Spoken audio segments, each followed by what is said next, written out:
estamos no ar com o Pode Se Cuidar. No episódio de hoje, nós vamos falar sobre o tema autismo e nós temos como convidada a Larissa Scopone.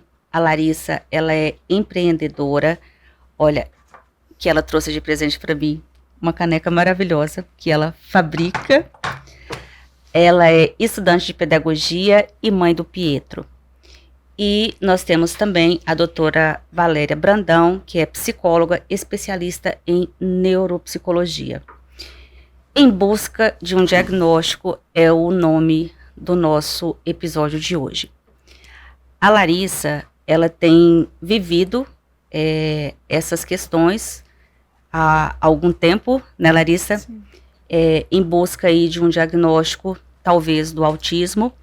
Ela já tem observado, né, alguns sinais no Pietro que pode ser da questão autista, e nessa longa jornada que ela já compartilhou algumas coisas conosco, né, ela tem encontrado desafios, também tem encontrado possibilidades, e ela vai contar um pouco dessa história para nós. E a doutora Valéria, né, vai trazer a parte técnica, né, algumas explicações dentro do contexto da história da Larissa. Conta para nós, Larissa, qual a idade do Pietro, quando começou as suas primeiras dúvidas, né, quando que você observou os primeiros sinais e como você se sentiu, né, também como mãe, para ir atrás, né, de todas essas informações. Enfim, fale um pouco da sua trajetória para nós. O Pietro, ele tem 4 anos e quando ele completou 1 aninho, ele não andava.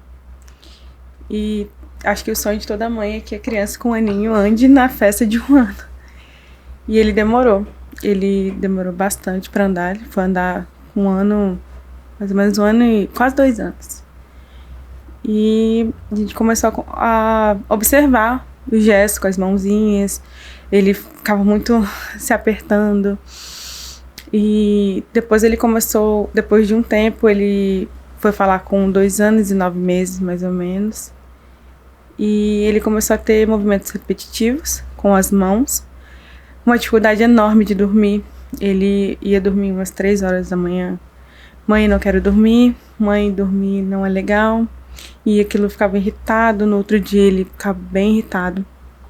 E ele começou a andar nas pontas dos pés, a girar. E ele tem um comportamento um pouco agressivo. E não sei se é por conta que ele não consegue se expressar, ou se tem outra comorbidade, né? Isso, comorbidade. Fala pra gente, doutora Valéria, tem a ver isso que ela está trazendo, né, dessa questão do nervosismo? Pode ser que sim, precisa ser avaliado esse contexto, né, com muita cautela, né, pode ser uma questão relacionada, como ela trouxe, já explicou em outro contexto, né, em como essas situações acontecem, são sempre depois de alguma dificuldade de interação, né, ele fica provavelmente frustrado, porque não consegue interagir com outras crianças da forma que ele gostaria, né, sente essa dificuldade, inclusive eu vou pedir ela até para relatar como, né, ela relatou em outro momento isso, como que isso acontece, e devido a isso, né, aquela frustração, ele acaba se expressando de uma maneira talvez inadequada, né, não sei se esse termo ainda é o ideal para esse tipo de situação. O que pode acontecer com qualquer criança. Com certeza, né, diante de uma frustração, sim, né, um comportamento de explosão, né, de raiva, porque ainda assim, né, independente do diagnóstico de autismo ou não, está na fase de aprendizagem, né, ele está aprendendo a lidar com as emoções dele, então pode acontecer, sim, uma explosão de raiva, de agressividade, mas a gente tem que ficar atento se esses comportamentos são recorrentes, né, em que situações que ele vem acontecendo. Então, essa dificuldade do Pietro é quando uma criança não quer brincar com ele e ele acaba se frustrando e ele se exclui. E vou até falar um ponto, tem lugares que eu não vou com o Pietro, por medo das pessoas julgarem. a atitude que ele vai tomar em certos momentos. Mãe, eu quero fazer isso daqui. Quero aquele carrinho vermelho, que ele ama cores. E se eu falar, filho, hoje não dá. Acabou. E por muitas vezes, eu falo uma palavra assim, como um leão, né? Às vezes eu ouvi, escutava assim, as pessoas falando, nossa, pirraça, bate nesse menino. Faz desse jeito aqui que ele vai melhorar. E você já chegou a bater, Larissa, assim, com acho que tantas coisas que escuta, né? Assim, como é que foi sua reação diante de tudo isso que você ouve? Então a gente acaba se recolhendo e tentando sair daquele momento e tirar a criança dali e a vergonha que a gente fica. Assim, uma vergonha que não tem tamanho. Eu imagino que não só no meu caso, como outras mães passam, né, que eu acompanho dentro do shopping onde eu trabalho, que eu até tento ajudar algumas, que eu vejo que as pessoas passam e quando julga assim, a pessoa pega a criança no colo e quer sair correndo. Eu quero ir embora, pode estar no começo do passeio, vamos embora. Não é uma questão social só para criança, é para a família também, né? Então, assim, é bem complicado. E por diversos lugares não ter uma inclusão, um local para a criança estar... Ainda mais a criança com autismo, então tem uma dificuldade até das mães saírem. E acaba se fechando. Isso aconteceu comigo, eu acabo me fechando com meu filho em casa, ou às vezes eu vou no parquinho sozinho com ele. Pra não ter nenhum... Eu não sei a palavra certa a usar. Pra não ter nenhum desconforto pra ele, tanto pra mim. Isso já são situações que você já vivencia, mesmo ainda não tendo o diagnóstico, Sim. né? Porque o diagnóstico dele não está fechado, Sim, né? Mas você já tem todos os sinais e tudo aquilo que você já tem de informação, né? Já traz essa questão para você, né? Sim, mesmo sem um diagnóstico. Legal. Essa questão da convivência que você trouxe, existe o cordão do girassol, né? Que eu acho que é bacana a gente falar aqui. Eu conheci tem pouco tempo, então eu também acredito que tem muita gente que não conhece, né? E eu até trouxe um para mostrar aqui, né? E que também você pode levar o Pietro, né?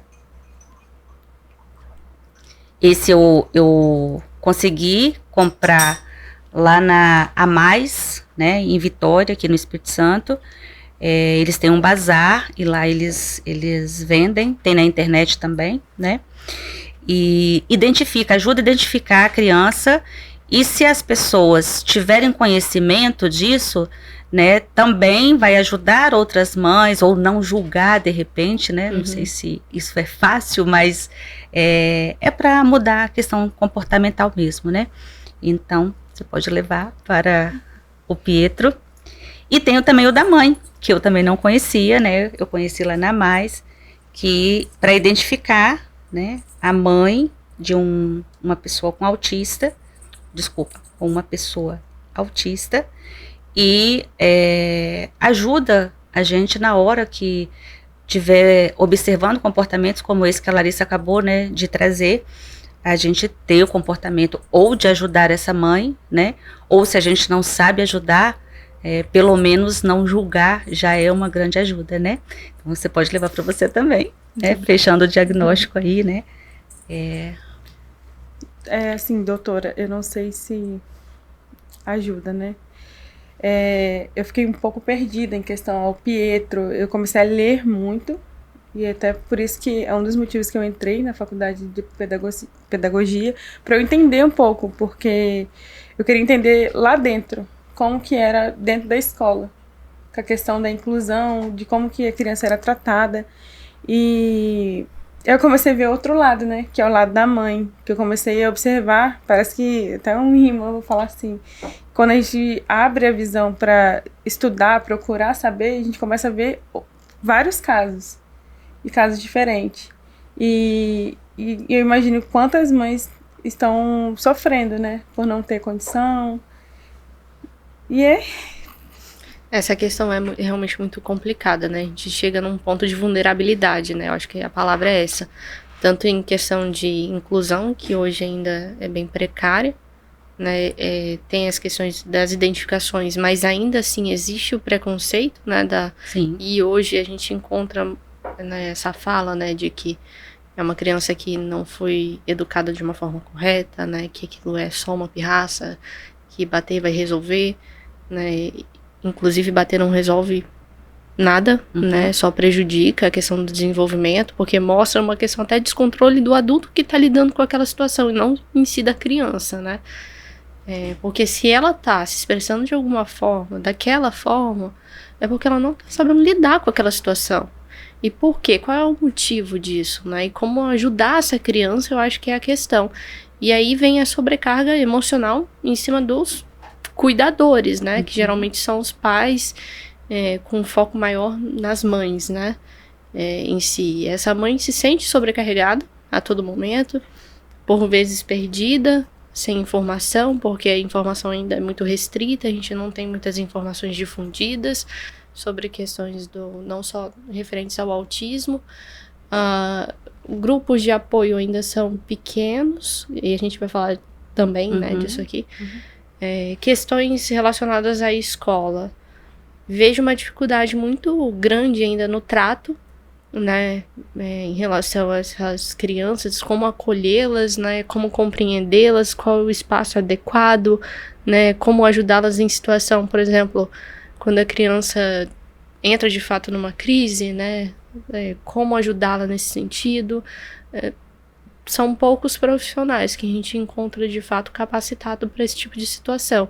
Então, sim, a mãe que está ali inserida naquela situação, ela vai se preocupar com isso também. Ela não vai se preocupar só com questões de tratamento do filho, mas como incluir esse filho, né, nesse local. Eu acho que isso é uma grande questão, né? Porque, na verdade, a escola acaba sendo um retrato da sociedade, né? Então, se nós, como sociedade, não estamos aptos, né, a lidar com, não sei se é apto, mas, né, vamos dizer assim, não estamos sensíveis, talvez, ao tema, a cuidar dessa situação, acaba sendo uma representação dentro da escola, né? Porque aí os professores também não vão ter formação, né, específica para isso, e talvez acabe sendo ali um lugar onde tem também a opção, né, desculpa, a opção não, que tem a possibilidade de se observar alguns comportamentos, né, que acaba sendo uma extensão da própria casa, né, e acho que muitas dificuldades também surgem na escola, né, surgem no dia a dia ali do aluno. O Pietro já está estudando? Sim. Está estudando. E como é que está sendo essa questão dele na escola hoje? Então, ele já passou por 2 escolas. A primeira não foi, assim, uma adaptação muito fácil. Eu removi ele da escola e foi para outra. Hoje, eu procurei a pedagoga para conversar. Falei da possibilidade do autismo e do transtorno de TOD.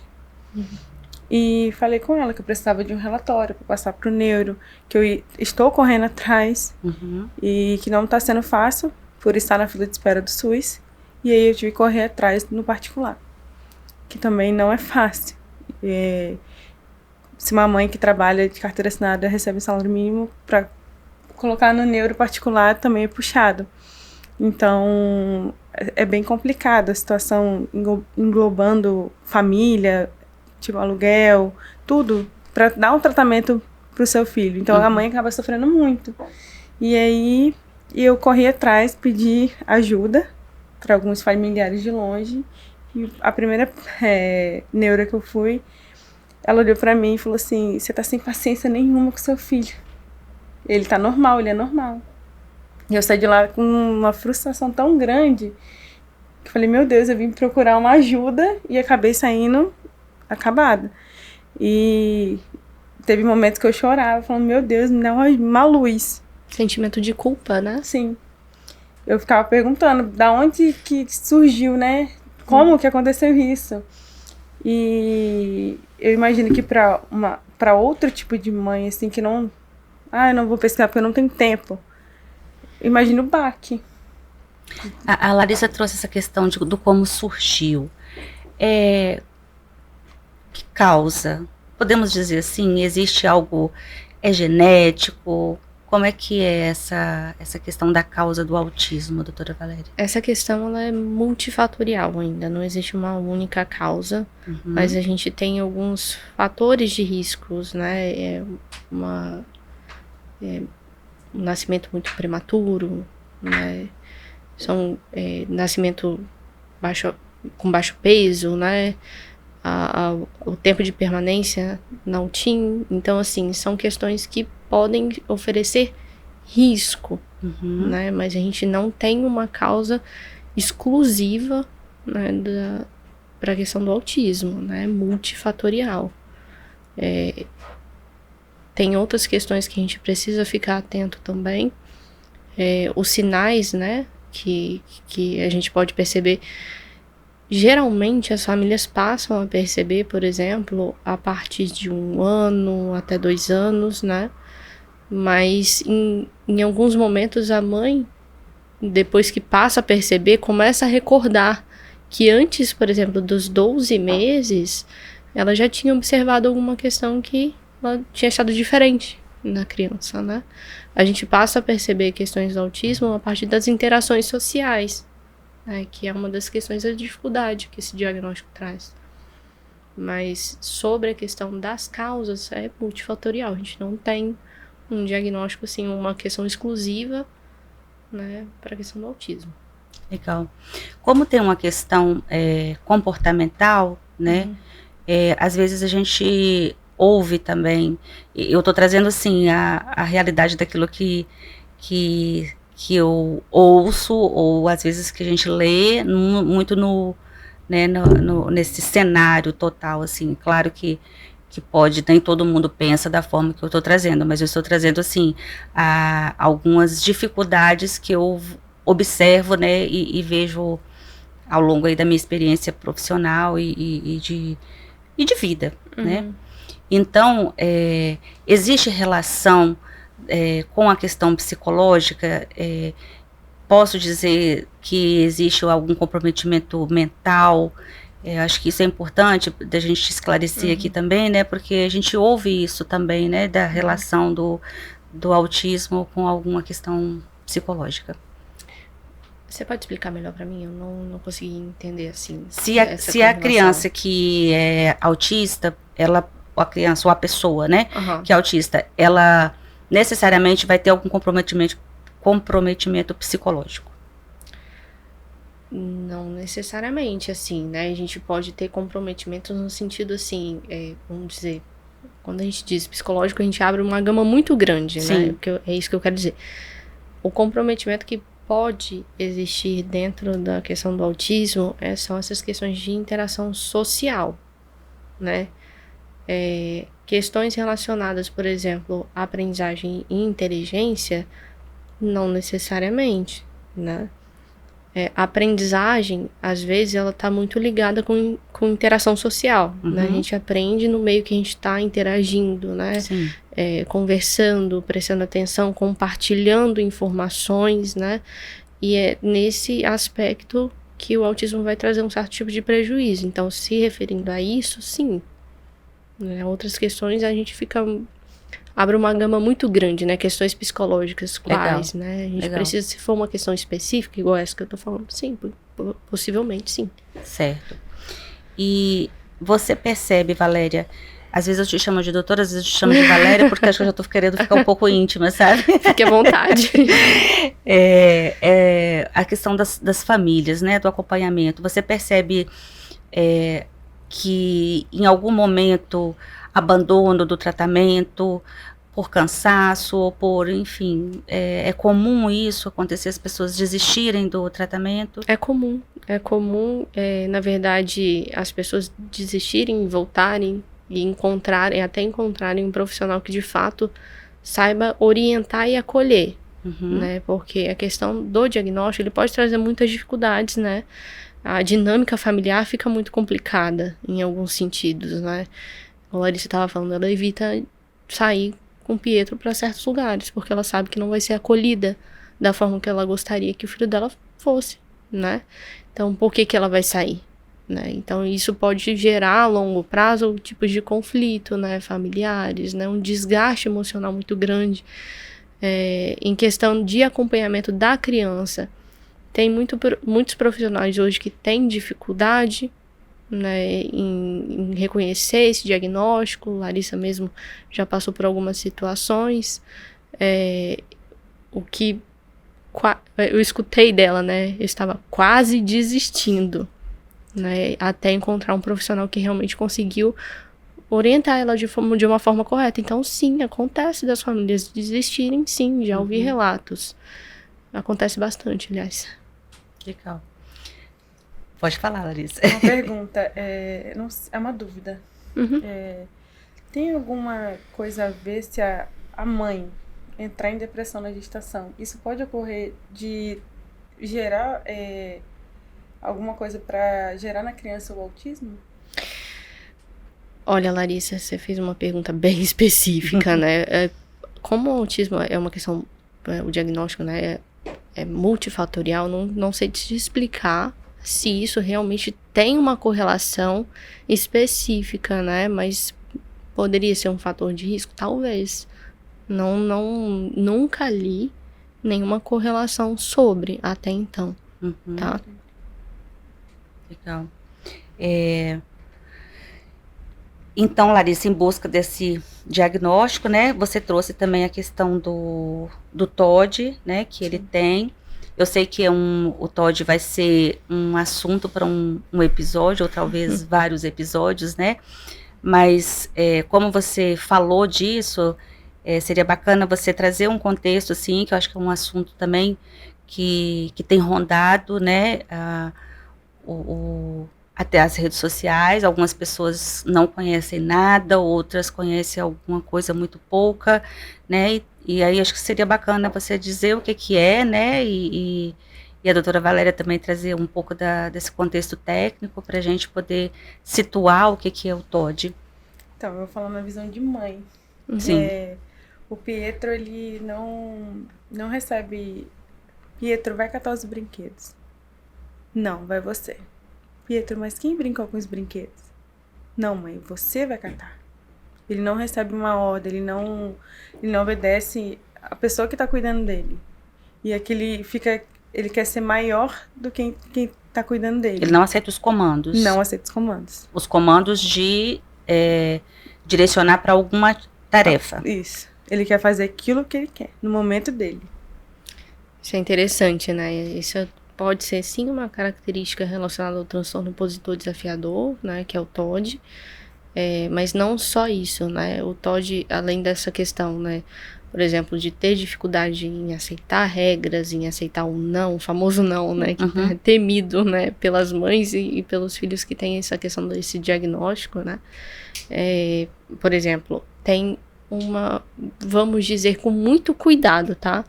É como se além disso tudo, ele tivesse uma índole vingativa, assim, né? Vou me vingar por aquilo que eu me senti injustiçado. Ah, você me mandou, tá? Você me mandou, né? Guardar os brinquedos, então, peraí. Então eu não vou guardar Não vou guardar e vou te desafiar em relação a isso, né?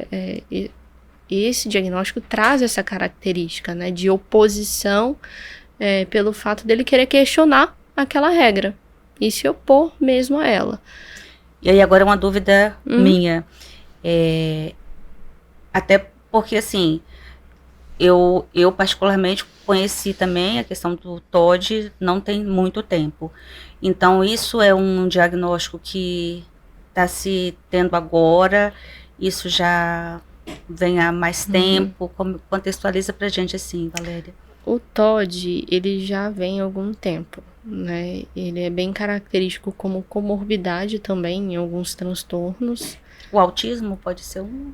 Pode ser que seja também, TDAH, né? Então, mas a gente tem que saber diferenciar, tem que ter uma avaliação muito correta. Sim, é claro. Né, dessas questões, por exemplo, principalmente com o autismo, né, que traz essa dificuldade da própria interação social e dificuldade de entendimento dessas entrelinhas, né?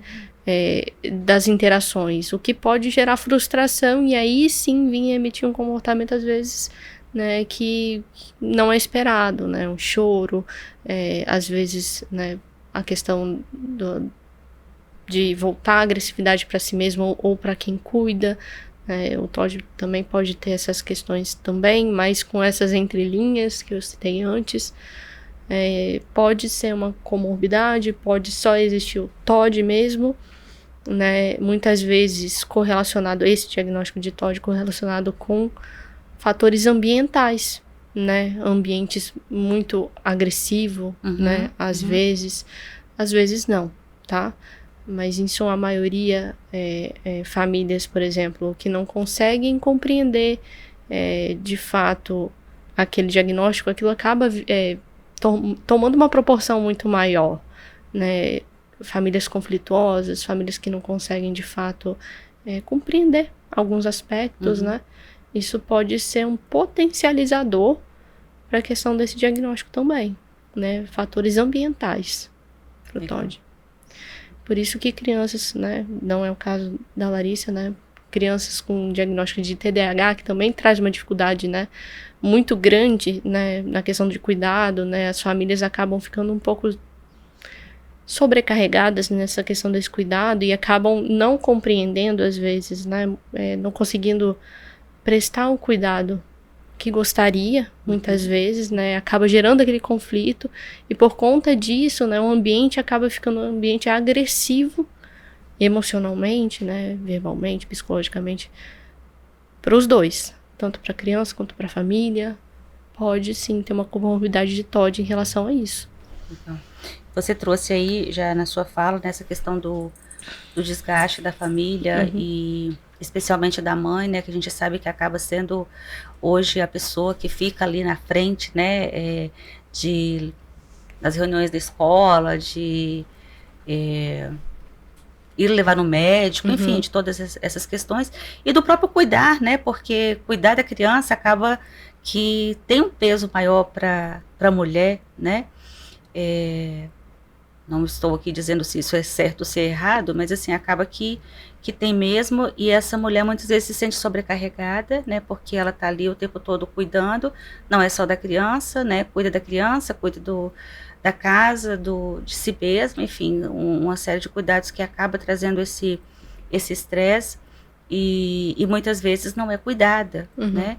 Então, aí eu quero falar até do portal, né? A gente tem o portal de autocuidado que vem com essa perspectiva, né, de trazer o cuidado para quem cuida, né? Então, que o podcast faz parte também dessa questão de dentro do portal, e é um objetivo nosso, né, de cuidar, né, dessas pessoas que não são cuidadas, né, então, quem tiver interesse, né, também de conhecer mais, pode nos contactar através do portal. E aí, Larissa, eu queria também, assim, te ouvir até hoje, assim, se você consegue colocar, por exemplo, não sei se mas assim, qual foi a sua maior dificuldade, assim, aquela que você fala assim, nossa, você chegou a dizer assim, eu quase desisti, né? Nessa coisa toda, assim, tem um momento ou um ponto que você falou assim, nossa, esse foi sabe, aquele momento assim de perdi as minhas forças, não vou mais buscar. Um dos momentos foi na primeira consulta com a neuro, que eu achei que, meu Deus, o que eu tô fazendo? E, assim, dói muito quando eu tenho que excluir o Pietro, tipo, de passeio da escola. Por medo de como que vai ser o cuidado da pessoa que vai estar levando. Vira e mexe tem cinema. Eu sei que lá dentro do cinema ele não vai ficar quieto. Como que eu vou deixar meu filho ir pro cinema? Aquilo acaba comigo. Quando chega o bilhetinho da escola, ou tal semana vai ter cinema. O cinema que a escola leva para o cinema. Isso. Então, assim, eu acabo pesando em mim de ter que excluir ele de certas coisas. Isso é muito ruim. Então eu fico pensando, meu Deus, o que eu tô fazendo? Tô vivendo a vida dele. E isso, pra mim, é um pouco bem... A questão da exclusão, né? Que aí traz muitas outras, assim, né? Dos espaços que muitas vezes não são apropriados e que, né? A gente já falou um pouco disso. Mas também, assim, a gente pode até falar de algumas ações que existem, né? E que você pode trazer como exemplo, né? Que você já falou até pra gente aí, né, antes, e que eu particularmente não conhecia, que também pode ter outras mães que não conhecem, né, e que pode levar seus filhos, né? Que no Shopping Boulevard de Vila Velha, se eu não me engano, é uma vez no mês. Eles abrem um cinema só para crianças com aspecto autista. Legal. E aí você já levou o Pietro alguma vez? Nunca levei. Ah, então vai ter que levar para poder, né? Porque sempre no dia eu tô trabalhando, então, como é final de semana, então eu tô Aham. trabalhando. Mas eu achei bem interessante, de vez em quando eu até compartilho no Instagram, que eles colocam no Instagram, então eu acho bacana. Mas eu acho que deveria ter mais. Isso. Ter mais espaço, mais inclusão, né?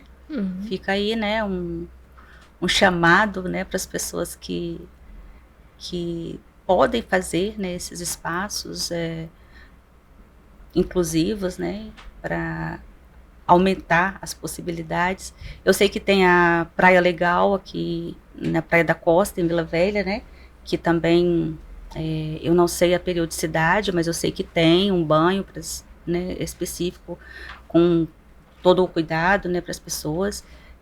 Eu acho que é um espaço bacana também, que pode ser, né, considerado para poder levar as crianças, né, e os adultos também. E aí, assim,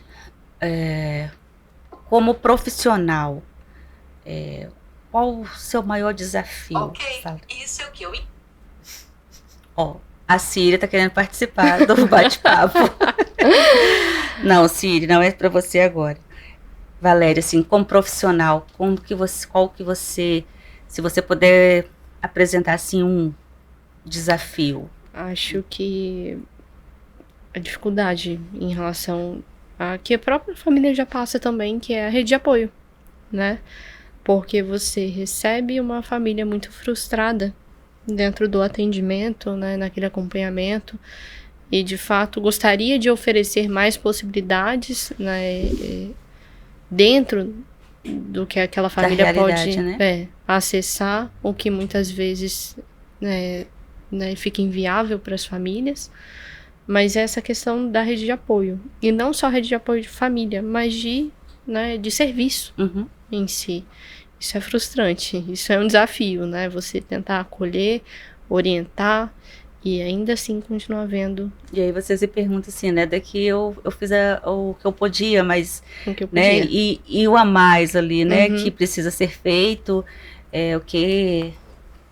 como essa pessoa vai dar continuidade, né? Até o tratamento depois que sair aqui do consultório, né? Porque o consultório é um espaço, né? Mas ele é restrito, pequeno, né? Na vida da pessoa. Exatamente. Né? Então, que outros espaços encaminhar, né? A rede de apoio realmente. Sim, desde construção de políticas públicas até rede de apoio em relação a serviços particulares também, né? Tudo isso me preocupa, me frustra um pouco também, né? É um desafio muito grande lidar com isso também, porque querendo ou não você entra em contato com a dor daquela família, que não é uma dor qualquer, não é uma dor pequena, não, né?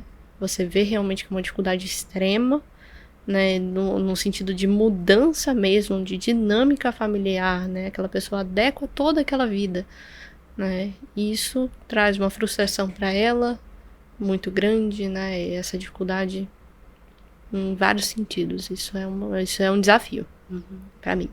Legal. A rede de apoio, eu entendo que são espaços que realmente fortalecem, né? Eles bem estruturados, que conseguem dar esse apoio, faz uma grande diferença na vida de quem já está passando, né, por uma situação de tanta fragilidade, né? Com certeza, né? Desde escolas, né, que chamam famílias com frequência para pontuar comportamentos, né, que a família já observa em casa, por exemplo, e acabam culpabilizando, né? Isso é realmente um desafio, né? Aprender a lidar com isso, né, da melhor forma possível, se existe, né, dessa forma, realmente esse é o ponto, né? Legal, rede de apoio. Larissa trouxe, né, a questão aí do desafio dela como família e do Pietro, assim, Larissa, como que você observa, assim, o desafio para ele? Eu sei que é tão pequenininho, mas você fala dele de uma forma assim, né, que ele é tão perspicaz, inteligente, assim, as perguntas que ele faz, né? Quais as dificuldades que você observa, assim, nele? Uma dificuldade, se você puder trazer, assim, pra gente, que mais te chama a atenção. Desafio dele lidar com tudo isso. Eu acho que a maior dificuldade dele é dele ver que ele tem amigos. Mãe, por que aquele coleguinha não quer ser meu amigo? Isso dói um pouquinho. Dói, né? Eu acho que é uma questão que mexe, né? Mexe. Pra além da criança, com a mãe principalmente, né? Que é quase um coração ali fora do peito, né? Quando mexeu com teu filho, a perspectiva já muda, né? São as relações. Exatamente. E a questão do diagnóstico do autismo traz talvez essa questão, né? Por que eu não consigo? Né? Eles percebem, Sim. né? E como criar, as terapias entram exatamente para minimizar esse impacto, né? Na vida dessas pessoas, né? Da questão da socialização, da interação, né? Que mexe muito com elas também. E quando adulto, Valéria, essas crianças que são diagnosticadas, que fazem o tratamento, isso muda, né? Então, assim, ela consegue fazer essa interação, né? Ter amigos, ter uma vida... A gente fala normal, né? Não sei se alguém tem uma vida normal. Vamos lá, eu acho que depende de cada caso. Dentro das possibilidades daquela pessoa, né? O que a gente pode potencializar com as terapias. E sim, né, tem possibilidade na fase adulta que aquela pessoa crie recursos para lidar com aquelas dificuldades, né?